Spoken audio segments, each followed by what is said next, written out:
After the accident, I was stuck paying all these medical bills. The Witherspoon Law Group understands that you didn't deserve what happened to you, but you do deserve justice. They weren't just there for me, they fought for me. I care about what my clients are going through. We are in the fight of their lives. We don't just fight for you, we fight with you and make sure you get the compensation you deserve. And that's why we do what we do. And what we do is win. Call 844-WE-WIN-44.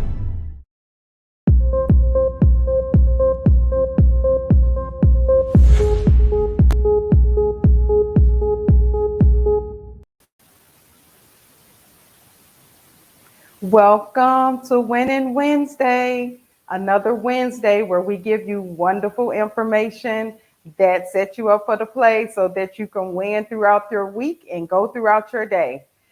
First of all, let me just say thank you for the overwhelming response that we had.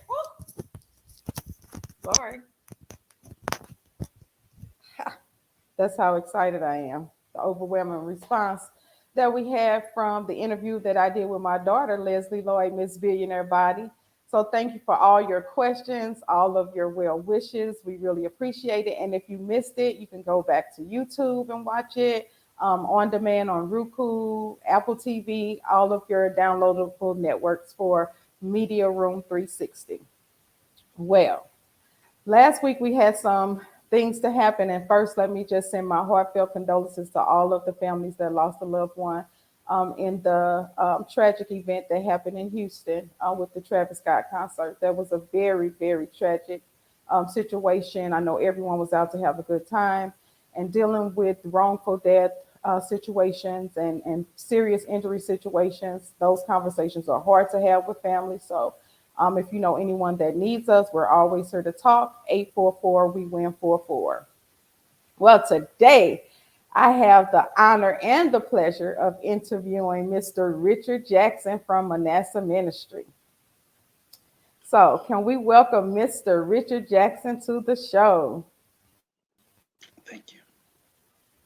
Welcome, Mr. Jackson, Reverend Richard Jackson. Well, thank you, Ms. Iris. It is an honor to have you here to have this conversation. You do some wonderful work, so it is my pleasure to share that with the community because that's what I do. I want to give information that people can win with, right? Yes, so I met you, I guess, 2006, 2007 on Martin Luther King, because I'm good on any Martin Luther King drive. That's right. You're right.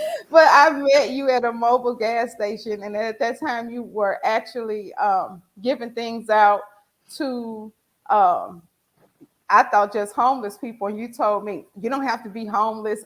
Everybody needs some help, and so you gave me a good talking to and gave me your business card, and from there we have formed a really solid professional relationship, and I also consider you one of my friends. So thank you.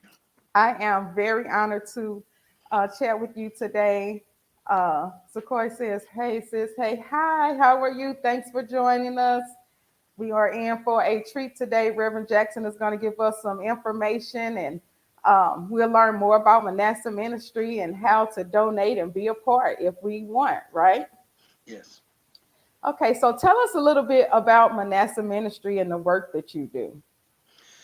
Well, Manasseh Ministry was incorporated back in 1991. It was a vision that God gave me prior to that. And we provide social services to families who have loved ones incarcerated. We also provide advocacy services or advocacy collaborations with agencies that advocate for different issues that relate to incarceration, falsely accused, the death penalty. We also advocate for those who are not getting their proper wages, so wages increase. We advocate for not total disarmament of the police force, but we advocate for issues that relate to anything that's injustice. We don't do it all, but we do that. And along with that, we have a lot of giveaways that we do every week. We did that today. We just try to be a place, a support system for families who are dealing with the incarceration of their loved one. Okay, well, you do a whole lot, Reverend Jackson. So let me be the first to say thank you. And from a Thank you. personal and professional standpoint, I know I've reached out to you on several occasions. I have clients that need assistance when people have accidents and things happen that take them out of their norm. Sometimes I call you. I think I called you as early as last week or 2 weeks Hmm. ago and had you trying to locate, just necessities for a client that was in a That's right. desperate need. And without hesitation, you took the call, made the connecting agencies, and client is happy. Um, all is well. So thank you for that. But let's take a look at you like total in action, some of the work that you do, and let's talk about what you were doing at the time. Okay, so where were you and what was going on in this photo? Well, this was one of the 22 food drives that they had at the Urban League, and we happened to be those in the picture. We happened to be a part of that uh, distribution. I served as the person who kept the line going and kept my voice was loud, so I kept the line going. But basically, what we were doing was putting food into cars or individuals who needed to have food. And you'd be Okay, surprised at the persons who were driving coming to get food. It was no shame. You needed food. You right. needed food because Was during this that during pandemic, COVID? yeah, Okay, during the right. This is during pandemic. that Yeah, pandemic. Yes, ma'am. yeah. Okay. Now, let's talk a little bit more about um, Manasseh Ministry. Okay, so there you are calling the people in and keeping the line going. Who better to have in charge, right, than Reverend Jackson and his voice? You sure have a voice for the people.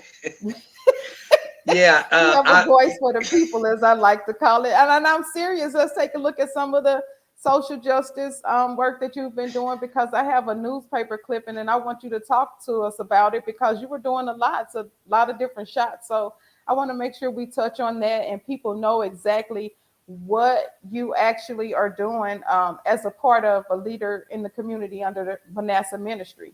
This is important. We want to know that when it's time to donate, that we're giving our monies to the right places, to the right people who's actually doing the work and getting the things that the community needs in their hand. So let's talk about this photo for a minute. Tell us a lot about what was going on here.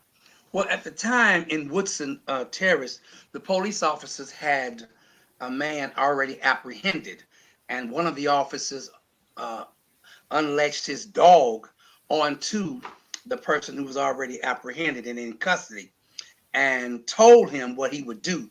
And he went on Oh, and put the dog on the person. So we came, when I say we, I mean Zaki Baruti, I see William Zaki. Boyd, Hmm. Pastor Carl Jackson, Coffee Wright, and some other activists was out there. And they just happened to catch me when I make the statement about how police officers have permission to kill and abuse black males on this street, and nothing is done about it. And that's the expression that you see with my hand saying that no one cares about it.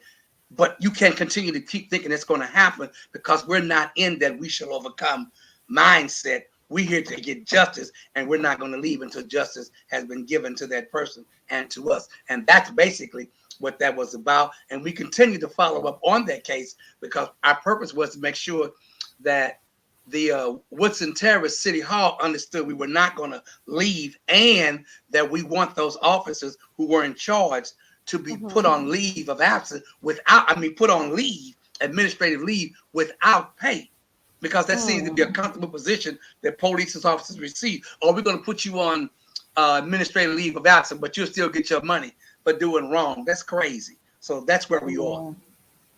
Okay, so you are still following up on that actively now Yes, and still going collectively, on we all today. following up on it. Okay, Yes, sir. good. Yes, ma'am. Okay. Hmm. Okay.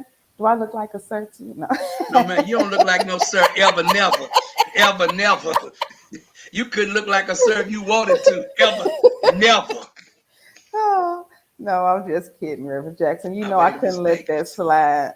No, I I don't couldn't blame you. let You're that supposed to slide. plug the But gap. You're supposed to no, plug the gap. but thank you for the work that you do and all the Thank you. advocacy.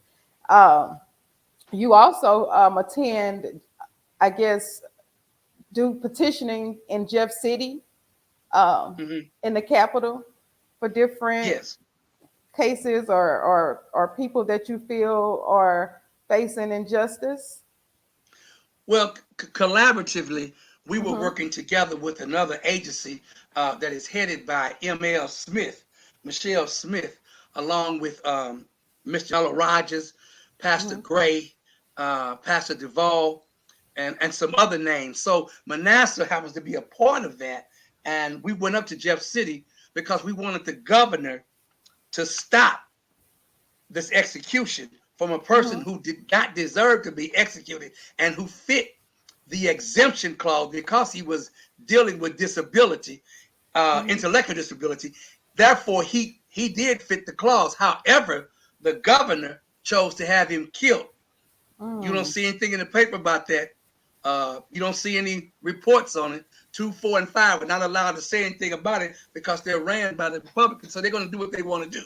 And they haven't called anything, but the governor knew the he had the authority to Hmm. overturn it, commute his sentence to um, life without the possibility of parole. At no Hmm. time was the committee ever saying with those 30,000 plus signatures that we want him free. We understood Hmm. that he did the crime, but under the circumstances of the law, which is how he got incarcerated by the law, he was supposed to have his time commuted and not be killed, not be sentenced to death. Well, he was 2 weeks ago, 3 weeks ago. Wow. Okay, we have a picture of you on the steps of Jeff City. What was going on this actual advocacy day, or who were you advocating for? What was Well, going on here? at this particular on this particular day, uh, we were also doing the Ernest Johnson, and Hmm. picture here is Carl Jackson, Pastor Carl Jackson, and a young man I taught in Pacific, Missouri, while he was incarcerated. I didn't Hmm. recognize him; he recognized me, and then we Hmm. began to have a conversation. So he had just came home not too long ago, and he seemingly has put his mind where he's going to stay out on the streets. But he was out there supporting Michelle Smith's organization, along with Pastor Darrell Gray and some others. Again, Coffee Wright, Pastor Hmm. Jackson, Pastor Carl Jackson, and some others. I don't forget some of their names, but that's what we were doing. We were Okay. there to let it be known that we're not playing. We want Ernest Jackson um, sentence to be commuted. Well, to no avail, it did not work, but that's what we do. Now we along with others, and they're probably more involved than Manasseh, Hmm. is helping this individual called Kevin Strickland, who needs to be released from something that he never did almost 40 years ago. Wow. Okay, well, you all are doing some great work. Now, this is a testimony to the work that you do. The young man that you started Hmm. um, working with in prison, and now he's Yes, out and he's committed to that's helping right. others and being a Hmm. positive voice for the community. That's Yep. exactly why we need programs like yours, and I love to get the word out about them because we are looking for ways to empower our young people or the disadvantaged, because it don't have to be a young person, but any person of disadvantage, empower them with what they need so that they can be a positive part of the community. So that leads us to today's topic: struggles that women and children face when a loved one is incarcerated. I know this is a dear topic to you. You are very passionate about the work for families, not only the person that is incarcerated, making sure that they get mental health and things like that, but you're also an advocate for the women and the children that are left behind, Yes, we right? are. Yes, we Okay. are. And at one point, pre COVID, you would have a fundraiser, XMAD, Hmm. that will help give scholarships to children who had a parent that was incarcerated. So since COVID has been put into place, um, let's talk about, first of all, what are some of the things that you do, and some of the stances that you take and agencies that you work with to work with these families? Let's just start there. Because I want to know, like fundraising wise, how are you raising money to do all this great work with COVID being a barrier to your main fundraising event? Well, the pandemic, um, basically the pandemic stopped a lot of agencies from going into prisons. If you're not able to go into prisons, then you can't get a timesheet. If you don't have a timesheet, you can't fulfill your contract. Can't fulfill a contract, can't get paid. So we lost two contracts because of that pandemic. Now there was some funding available last year, but Manasseh did not get the funding that we were supposed to get. But it was some funding available. I think we received. I should know what we received. I don't know why I say I think. $12,000 to operate, which also meant that we had to pay salaries as well as other expensive costs for whatever they did to take the operation, to run the operation. Manasseh fundraiser was ex-mad. When we thought we were going to be where we would usually want to go, they canceled and told us that they couldn't allow any events to take place. We still gave out funds because we were able to receive money from Miss Ada Taylor, who's in St. Louis, who has the Old Henry's restaurant, but she's also well known with the Deer Valley Healthcare. We received funds from Kevin Bockham. We received donations from Tim Clark, Reginald Slaughter. We received donations from Janice Ward. And so collectively, we was able to put that money together. And I'm not talking about Look Billy money. I'm talking about they gave us some money to be able to do what we needed to do. We gave out the scholarships, and we were still able to function. This year, it has been somewhat of a challenge, but we still think that we're going to be able to, like we have been doing ever since 2007, to give out scholarships. Now, we work with other agencies, but it's not at the capacity that we would like to do because persons don't understand that you could only volunteer for so much, or your limited time of volunteering is not as long as you would like for it to be. So what we try to do and collaborate with agency is to make sure that when we get donated items, we can include them in that distribution, such as what we did today, such as what we did last week, such as what we constantly do. We get donations from Steve Madden, and I mean we get quite a bit. So we make sure that agencies, not only those that we collaborate with, but those that we don't collaborate with, receive donated items from us.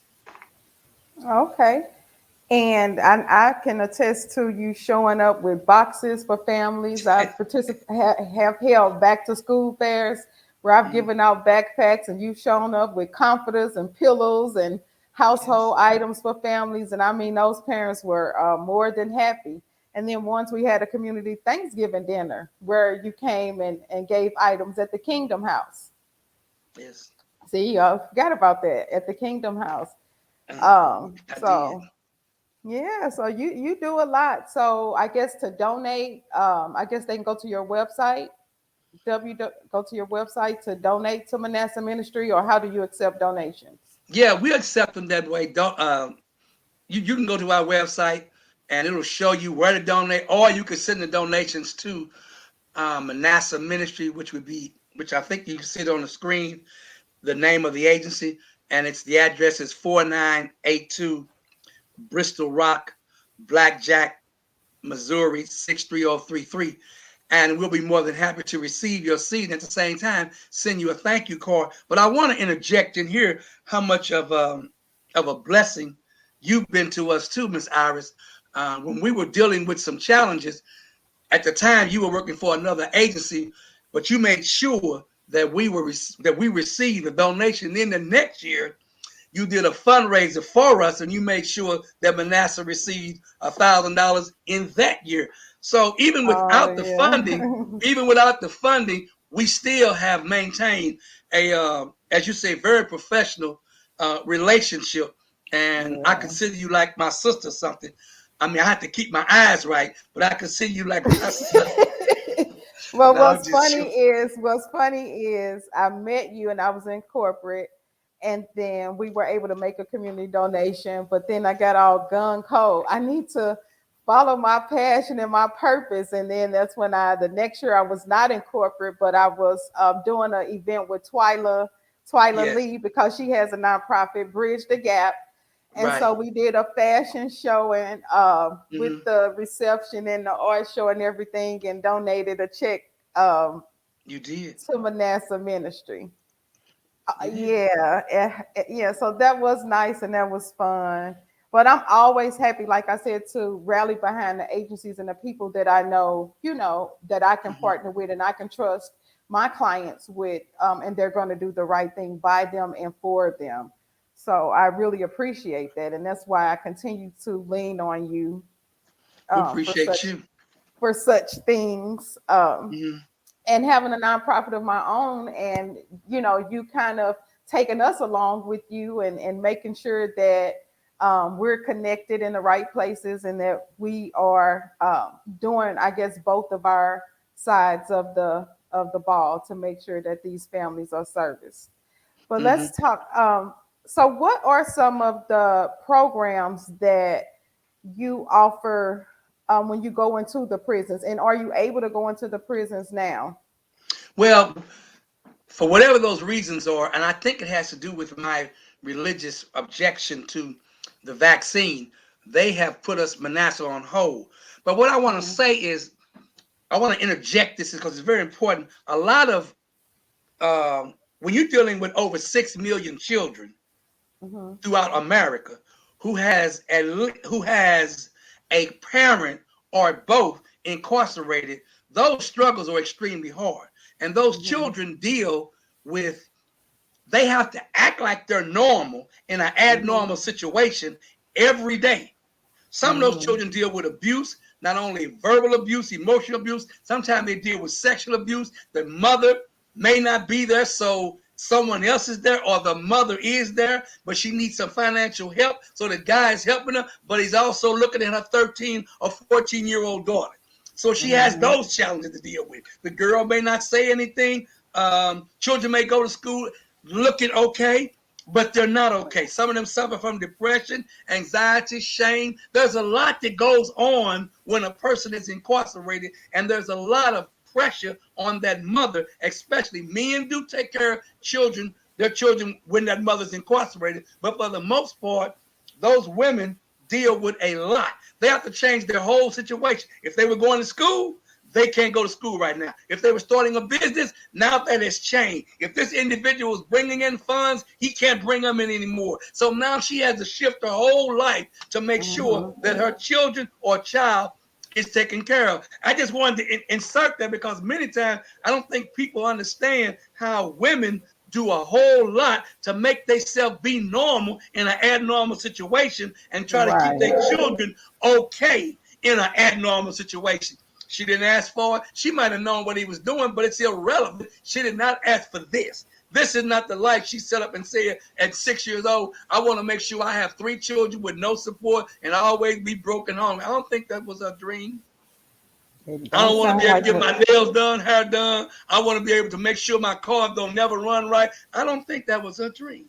So that's why we Right. give scholarships out to the children to make sure, and it's usually children in grade school, that they can have some their own money to go do some stuff that may not make sense to anyone else, but it makes sense to them.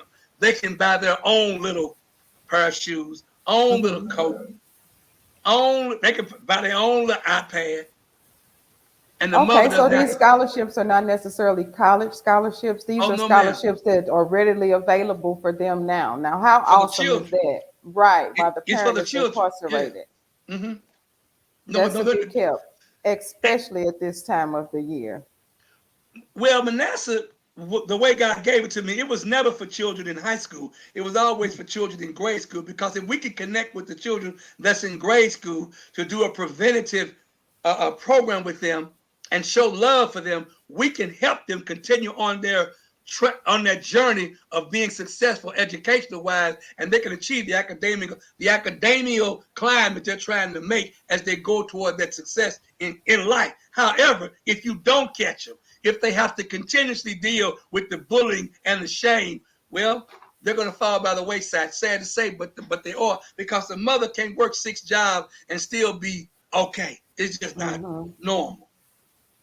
They say when a parent goes to jail, the person that's incarcerated is not the only one doing time. That is true. Matter of fact, the person on the outside is doing probably more time than the person on the inside. And I say this because the pressure is on the person outside. A tremendous documentary would be Times by Falk Rich and Robert Rich, where this lady for 20 years plus waited on her husband, even though he was in a federal institution. That's different from state. So they have some leadway. They have some better, a little bit more wider privileges, but she still got to travel almost 2 or 3 hours, maybe 4 hours to go see this man. She got to pay all the bills. She got to make sure the children are all right. And from my understanding, one of their sons has his doctorate degree. Now, this is not the normal, but it does happen that way. But can you imagine a woman waiting 20 years for her husband? I mean, waiting. No, absolutely not. But she did. And she did. She waited. And when he got in that van, no, that's all I'm going to say for that. That's all I'm saying for that. When he came out that door, yeah, it was on. It's on the, well, yeah, see, the federal institutions have visits where I think some of them have conjugal visits. So you can do some things. Yeah. Yeah. It makes it well. It kind of takes that tension. It takes that tension off. It don't take care of bills. Not at all. Okay, so that's why the work that you do is important, because you're actually doing it for the elementary school age children to identify what their needs are at an elementary school age, right?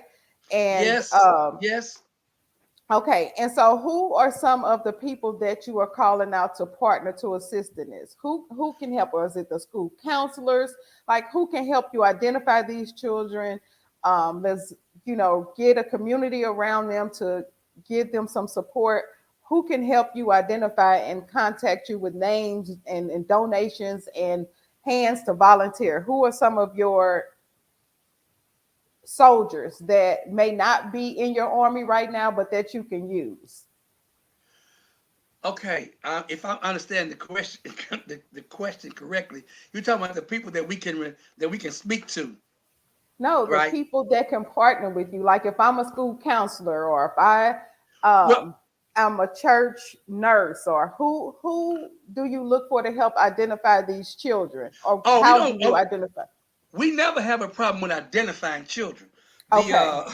And the reason being is because we've been, by our relationship in local and county and state prison, people know me. And so we know their families. And when they fill out the form, the information form, we know where those mothers are and where those children are. So from that perspective, that's how we get our audience of people. So you're getting it from the actual prisoners, not the community. Yeah, because family mediation, we try to work with that mother as well.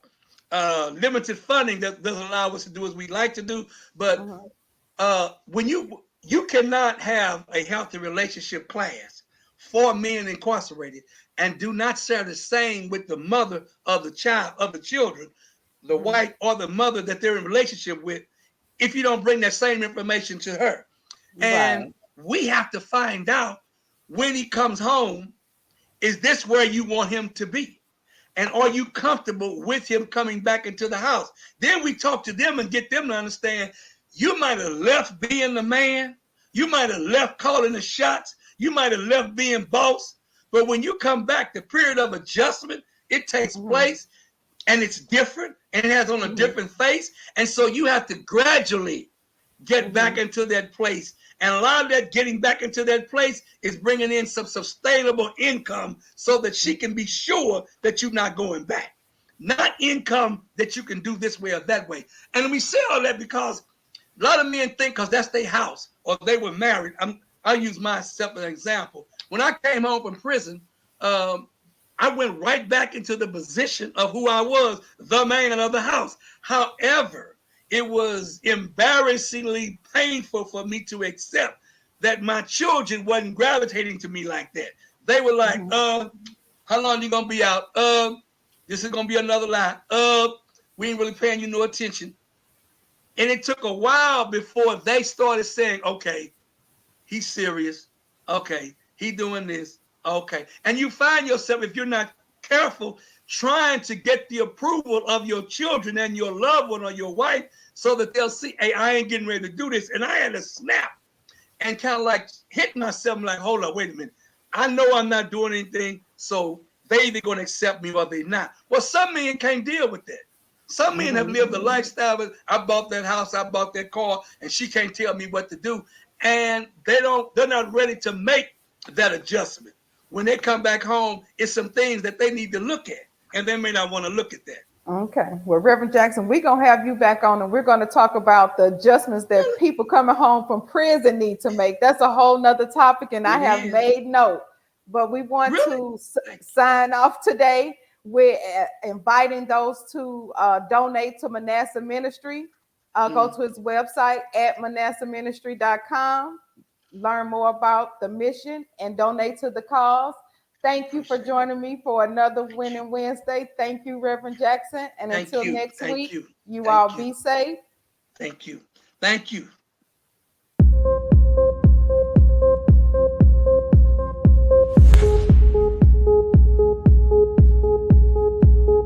After the accident, I was stuck paying all these medical bills. The Witherspoon Law Group understands that you didn't deserve what happened to you, but you do deserve justice. They weren't just there for me, they fought for me. I care about what my clients are going through. We are in the fight of their lives. We don't just fight for you, we fight with you and make sure you get the compensation you deserve. And that's why we do what we do. And what we do is win. Call 844-WE-WIN-44.